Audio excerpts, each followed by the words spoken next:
What in the world are smarter goals? So a lot of us have heard of SMART goals, but what are smarter goals?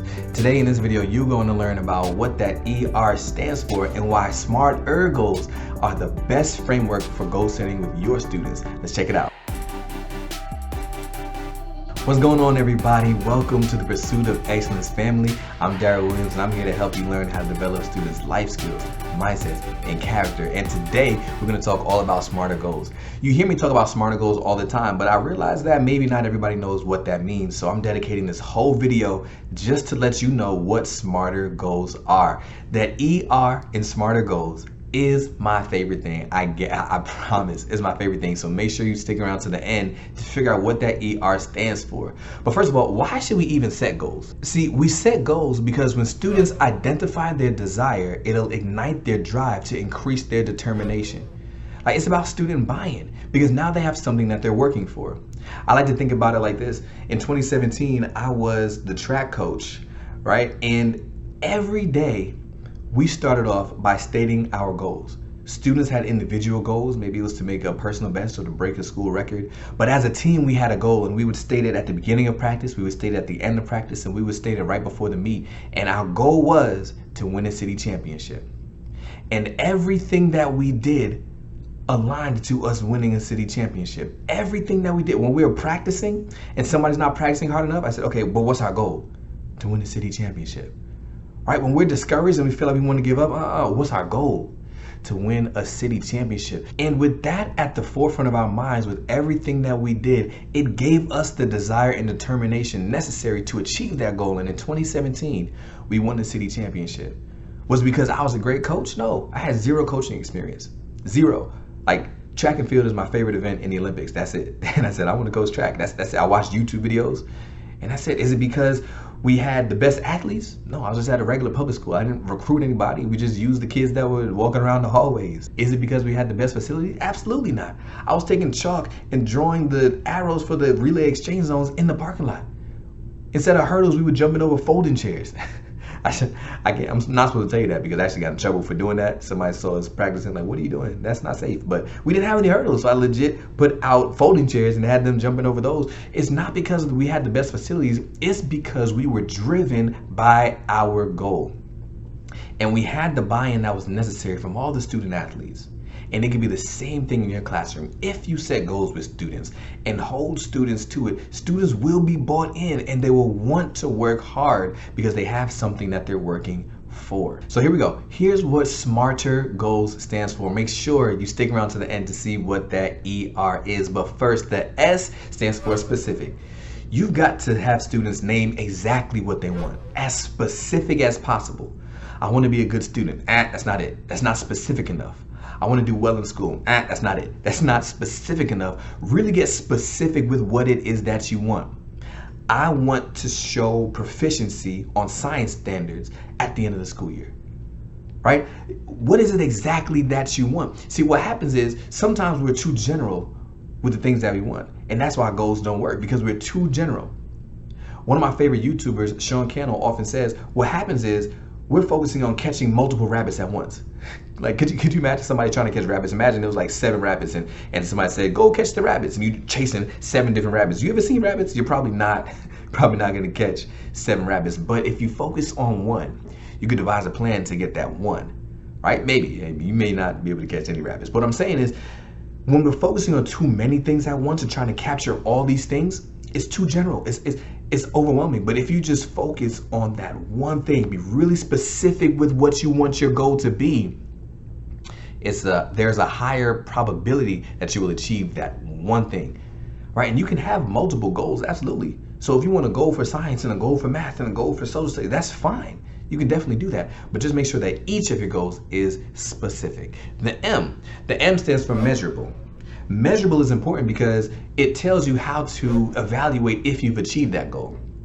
Good is not measurable. Great is not measurable. Measurable comes with a number. How do you quantify that? What does proficiency mean? Oh, does proficiency mean 65%? Does it mean 52%? right? Does proficiency mean I do 100% of my homework assignments? What number can you use to assign to your goal that lets you know if you've achieved it? That's super important because you want to be able to look back and just really know if you had that success. You want to know if you had that success. Look back and say, okay, I achieved it. I know I achieved it because my goal was to achieve a 67% and I got to 75%, right? So that's what the M stands for, and that's why the M is so important. The A stands for achievable. Achievable is a tricky one, so pay attention, don't miss this. Achievable is tricky because achievable is asking yourself, how do I know I can achieve this goal? And we know that we want students to have a belief in themselves, right? We want students to have a growth mindset. We want students to believe that they can do anything. We want students to believe that if they work hard enough, it's achievable. But we also have to be realistic in recognizing what is achievable right now. So last year on the end of grade assessment, you scored 30%, right? This year, setting a goal to score 90%, that might not be achievable. But watch how you communicate that. You don't tell a student, okay, no, you can't do that. You don't say that to a student. What you tell a student is, I know that 90% is within reach for you. I know something you can do because I know that you can work hard enough to make that your success story. But I want you to see success sooner.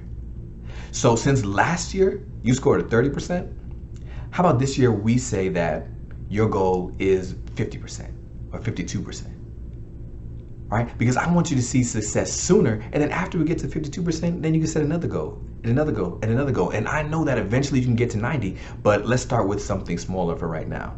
All right, so be sure that you don't break their spirits and tell them, no, that's dumb. That's not a smart goal. You can't achieve that. You always want to make sure that you convey to them that you believe in them. And if they get 90%, be excited, be proud. How you go from 30 to 90, that's a success story, right?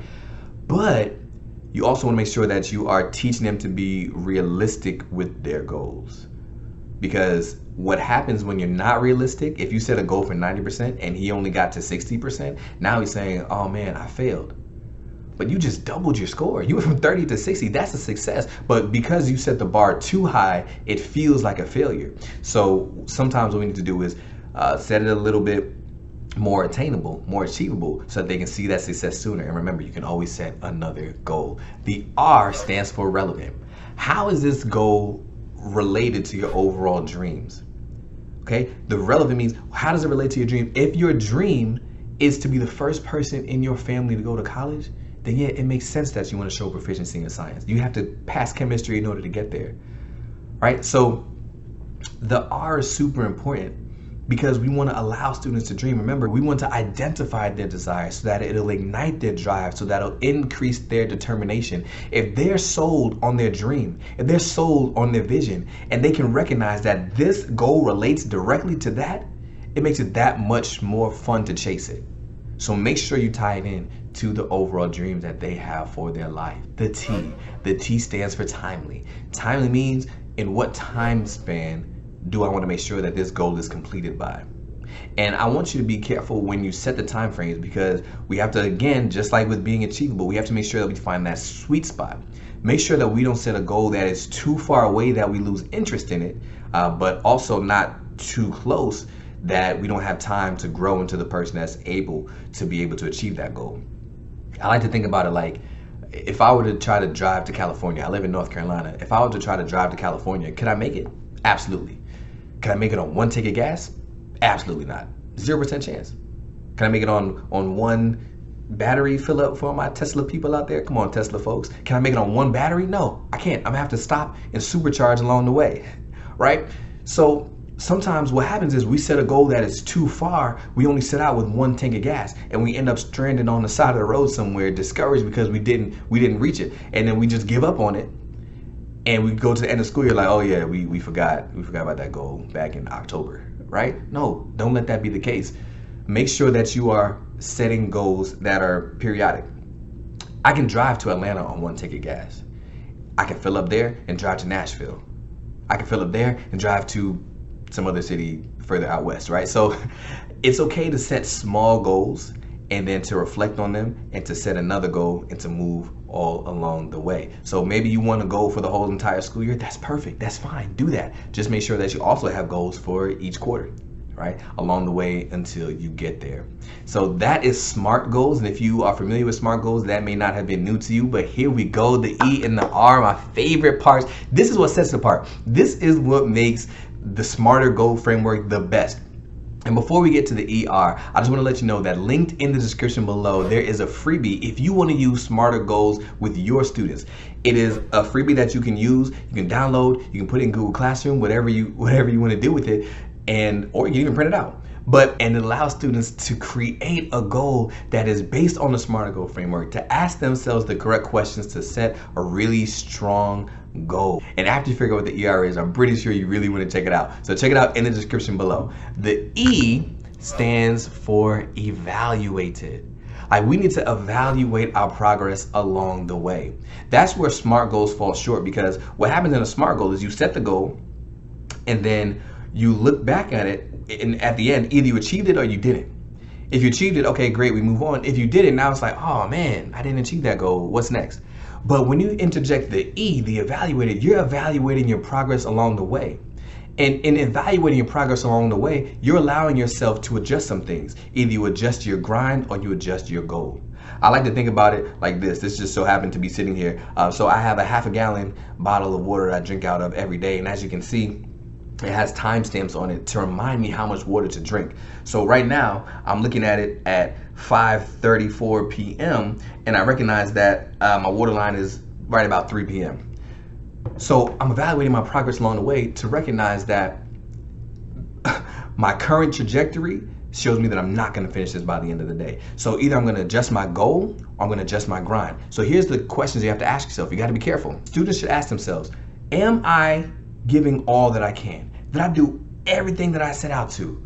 Right? Am I trying my very, very best? If you are trying your very, very, very best and you're realizing that that goal is no longer achievable, that's okay. You were just a little bit ambitious in the earlier phase, right? So it's not achievable. You thought it was going to be achievable, but that's okay.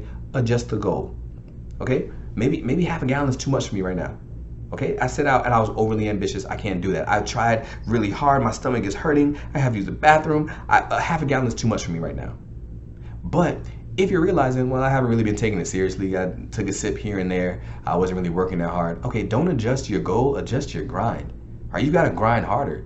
Right? Leave that goal at ½ gallon. Leave that goal exactly the same. You were right earlier. It is an achievable goal. You're just not working hard enough. And that's the conversation you have with students. Right? You said you want to achieve 67%. You're working as hard as you can and you're still not getting there. It's okay. It's okay. You're doing the very best you can. We're just gonna slide that down a little bit. Let's just try to get to 60%. Only if they've been working as hard as they can. Don't adjust the goal if they haven't been putting in the work. But then if you realize they're trying to get to 67% and they're not really working hard, they're not turning in assignments, they're not asking for help, they're not signing up for tutoring. Okay, you're not working hard enough. I'm not gonna adjust that goal. We're gonna leave it at 67%, but I need you to step it up. But that's why evaluating is so important, because you can check along the way. You don't have to wait until the end of the time frame to look back and decide whether you made it or not. You can evaluate along the way, make adjustments to make that goal more attainable.